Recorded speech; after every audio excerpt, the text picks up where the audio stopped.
This has been a pretty big year for station openings, and today I took a look at the latest, Bond Street on the Elizabeth line. I visited on the 24th of October 2022, the first official day of operation. Bond Street is on the core section of the Elizabeth line, between Paddington and Tottenham Court Road. It didn't open with the rest of the line in May due to unforeseen construction delays. I'm not clear exactly what those delays were, but it caused the station to go a little under 500% over budget, with costs rising from an estimated 111 million to 660 million. Is that how maths works? I don't know. This poster seems to indicate that at some point it was to open on the 5th of September. But up until now, the trains have simply tantalised us by running straight through without stopping. The station provides connections with the Jubilee and Central lines of the Underground.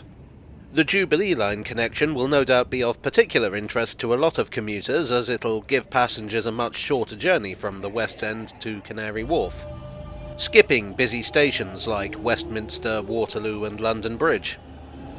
I visited during the evening rush hour, and it was interesting to note that the eastbound platform was far busier than the west. It also serves the busy shopping district of Oxford Street, with entrances on Hanover Square and on Davis Street, opposite the old toilet showroom. Bond Street is in the wealthy neighbourhood of Mayfair. To put it in terms that non-Brits might understand, Mayfair is one of the purple squares on the Monopoly board. The station was designed by John McAslan and Partners, or John McAslan Plus Partners, as they style themselves. If you've been watching my videos recently, that name may be familiar. That's because it's the firm that designed the new concourse at King's Cross. The new station buildings are mixed-use developments, with offices above the entrances themselves. That's been how underground stations have been built since the early 20th century. And yes, I know these aren't technically underground station buildings, but you know what I mean. On the subject of underground stations, I have to say that I think these are an improvement on the old underground station entrances on Oxford Street, which always felt rather cramped and crowded. There's a lot of space and a lot of natural light.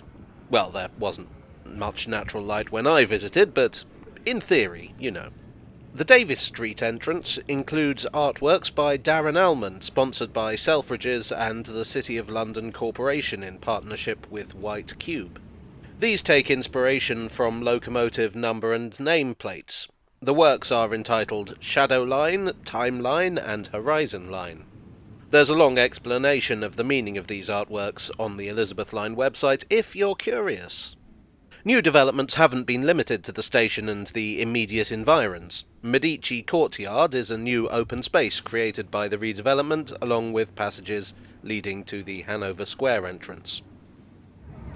The station has step-free access from street to train, but can also boast the longest escalators on the Elizabeth line at Hanover Square. I mean, it's no angel, but still. So that completes our whistle-stop look at the Elizabeth line station at Bond Street.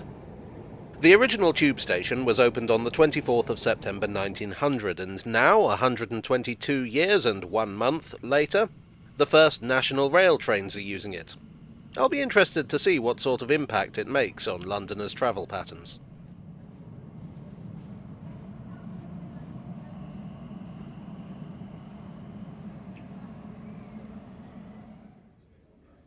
Well, I hope you enjoyed today's video. If so, please do click the like button and consider subscribing for more, if you have not already done so.